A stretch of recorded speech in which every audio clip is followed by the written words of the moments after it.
Today's broadcast is brought to you by ClassicBaseballBroadcasts.com, your one-stop destination for thousands of authentic, vintage radio game broadcasts, interviews and highlights. Red Barber, Mel Allen, Vin Scully, Ernie Harwell, Kurt Godey are just a few of the Ford Frick Award-winning voices. There are hundreds more that will bring back childhood memories from back in the day when the game was always on.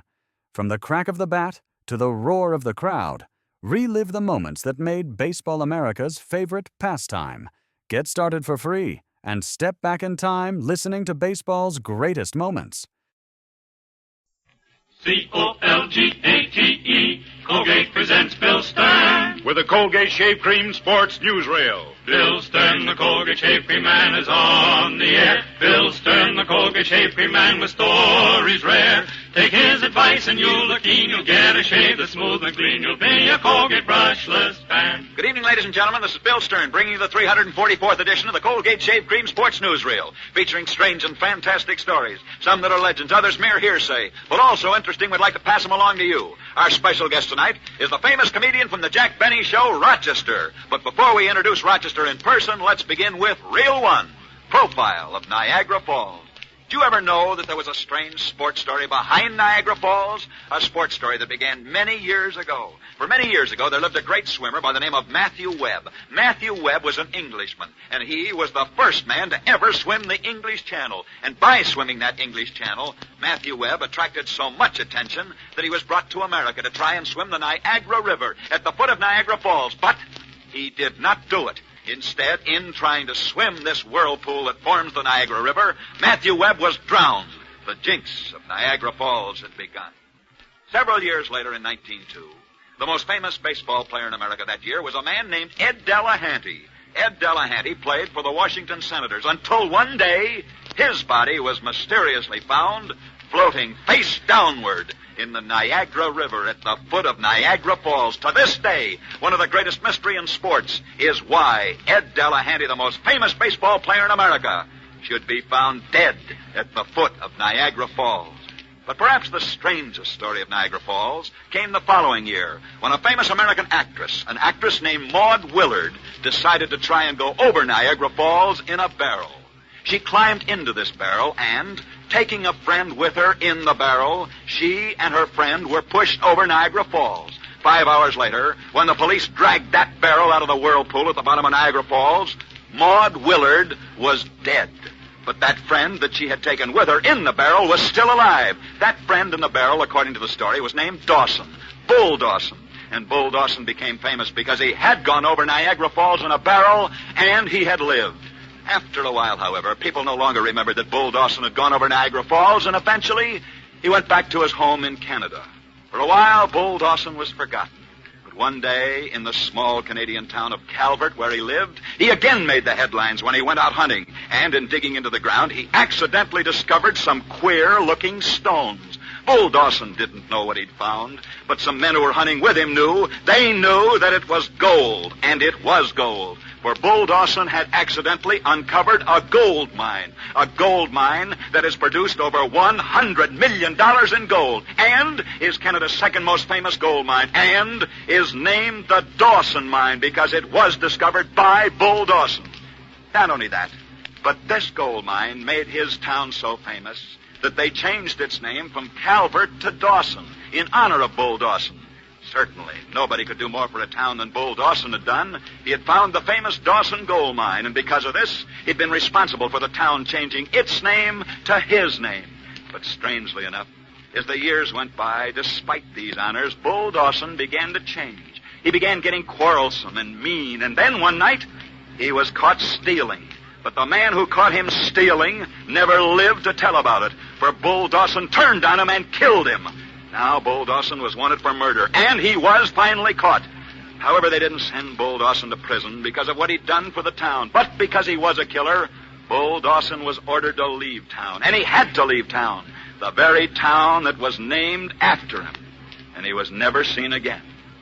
That's the strange story as told to me of Bull Dawson, Bull Dawson, who first attracted fame by going over Niagara Falls in a barrel, and who lived to discover one of the world's most fabulous gold mines, and yet who, because he was a killer, had to leave the very town that was named after him. Oh, yeah. There's one more thing.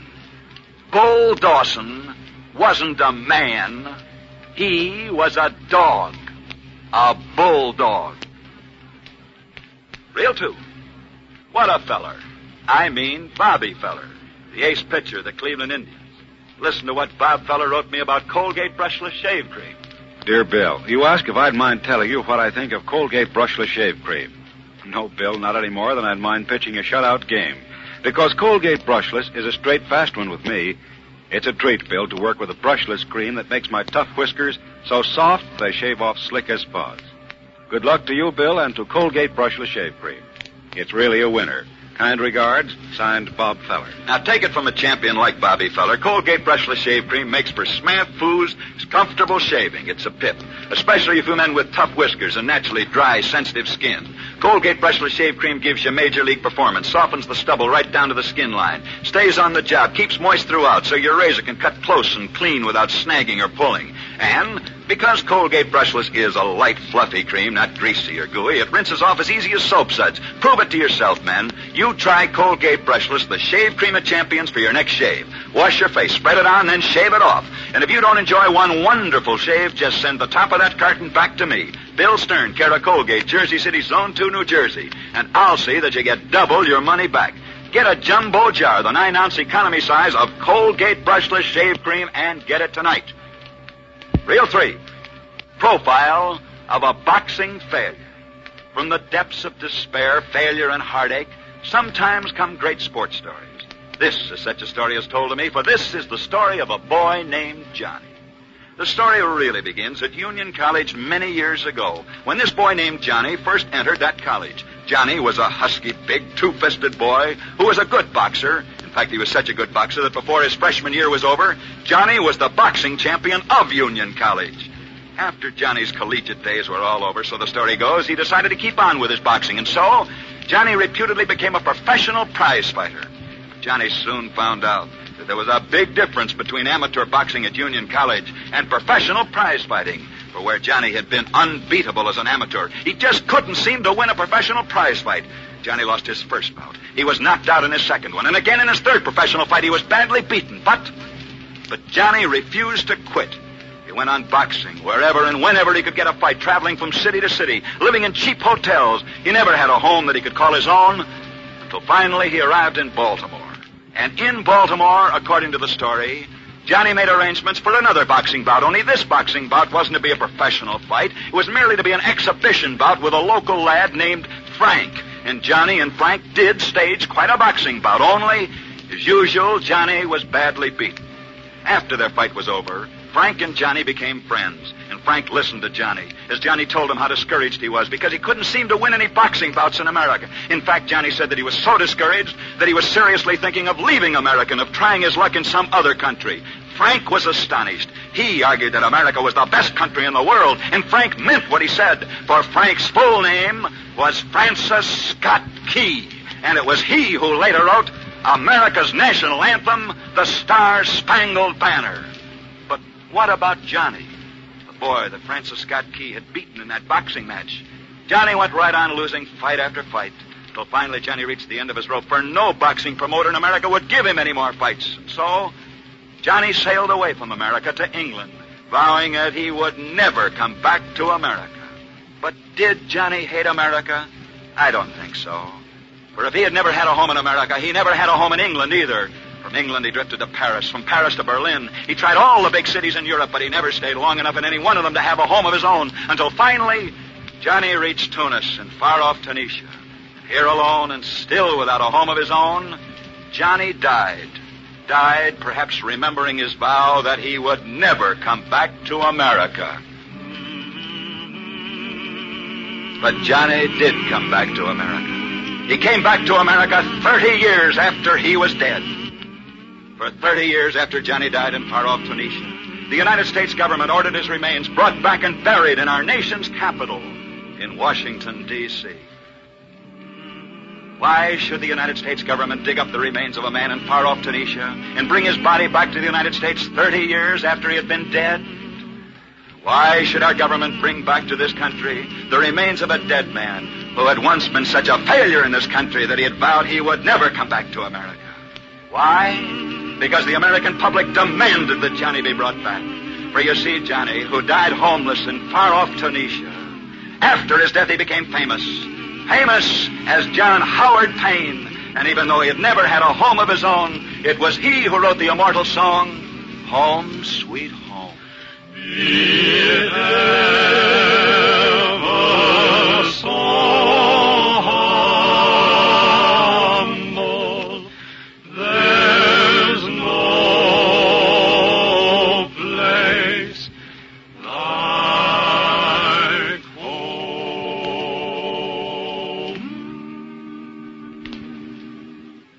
Profile of a man who was brought home, yet had no home until he wrote Home, Sweet Home.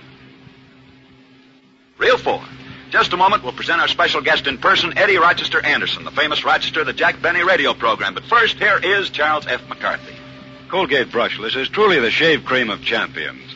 You'll see why first time you introduce your face to this light, fluffy cream. The toughest whiskers strike out when Colgate Brushless is in there pitching. In record time, it hangs up a winning score for quick, slick, no-pull performance. And no after-irritation. What comfort for fellows with sensitive skin. Now, Sunday, June 16th is Father's Day. What better time to introduce Dad to Colgate Brushless Shave Cream? The 9-ounce jumbo jar makes a swell gift and will give Dad pleasure every morning for a long time to come. And now to Bill Stern and Rochester. Reel 5. Colgate's camera close-up of the comedy star of the Jack Benny Show, Eddie Anderson, far better known as Rochester. You've all heard Rochester on the Jack Benny program. Now meet him in person, Jack Benny's valet, Rochester. Boy, what a relief to be on a show where I get paid. Wait a minute, Rochester. This is a sports show, and just what do you know about sports? Well, in blackjack, you deal 2 cards, in poker is 5, and in Harlem badminton... You're one of the most famous comedians on the air, Rochester. Everybody hears each week as Jack Benny's valet. But could we be serious tonight? Okay, Bill. All right, on the level, I understand that you own a racing stable. I do, Bill. I own a stable of 6 racehorses. In fact, I ran one of my horses in the 1943 Kentucky Derby. And where did it finish? I like boating, and in fact, I have a small cruiser. Recently, didn't you get lost at sea, and didn't the Coast Guard have to come out and rescue you? They sure did. But speaking of sports, I recently worked in Joe Lewis's corner when he fought an exhibition fight in San Francisco. Well, if you like fighting, what'd you think of the story we told tonight on John Payne, or for that matter, the other story we told on Bull Dawson? I liked them. But, Bill, those were such amazing stories. Were they both according to fact? Well, I'd say they were primarily legends, but I found them so interesting I thought everybody else would. Let me ask you a question, Rochester. Thanks to your being on the Benny program each week, you must know him pretty well. What kind of sports does he like? Oh, he likes to attend boxing bouts, and there's a good reason. Years ago, he used to play in vaudeville. And back in the beginning, he wasn't doing very well. Until one day, he was stranded in Scranton, Pennsylvania. He had no job and no money. In fact, things looked so hopeless for Jack that he was just about ready to quit. That night, he met a prize fighter who made him promise not to quit, but to come to New York and give it one more try. Jack Benny did. And, of course, you know the rest. Jack became a great success, but he never forgot that prize fighter who saved his career. Incidentally, that prize fighter was Jack Dempsey. Thank you so much. Good luck and good night, Eddie Rochester Anderson. And that's the 3-0 mark for tonight. We'll be back next Friday evening, same time, same stations, with another edition of the Colgate Shave Cream Sports Newsreel. Our guest next Friday evening will be the famous star of Hobby Lobby, Dave Ellman. So be sure and be with us at our usual time next Friday evening. See you then. Till then, I'll be seeing you on the screen in the News of the Day Newsreel at your favorite Lowe's or Associated Theaters. Now, until this next Friday night at this very same time, this is Bill Stern wishing you all a good night.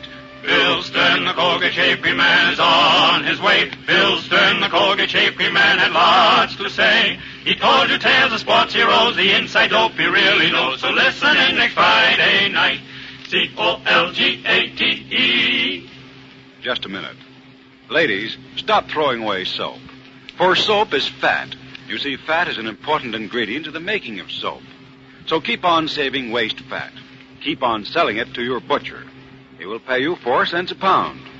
Remember, where there's fat, there's soap.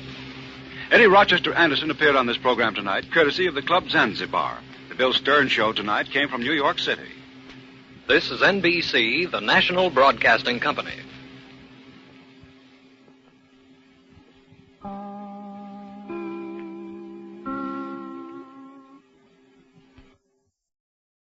Today's broadcast is brought to you by ClassicBaseballBroadcasts.com, your one-stop destination for thousands of authentic, vintage radio game broadcasts, interviews and highlights. Red Barber, Mel Allen, Vin Scully, Ernie Harwell, Kurt Godey are just a few of the Ford Frick Award-winning voices. There are hundreds more that will bring back childhood memories from back in the day when the game was always on. From the crack of the bat to the roar of the crowd, relive the moments that made Baseball America's favorite pastime. Get started for free and step back in time listening to baseball's greatest moments.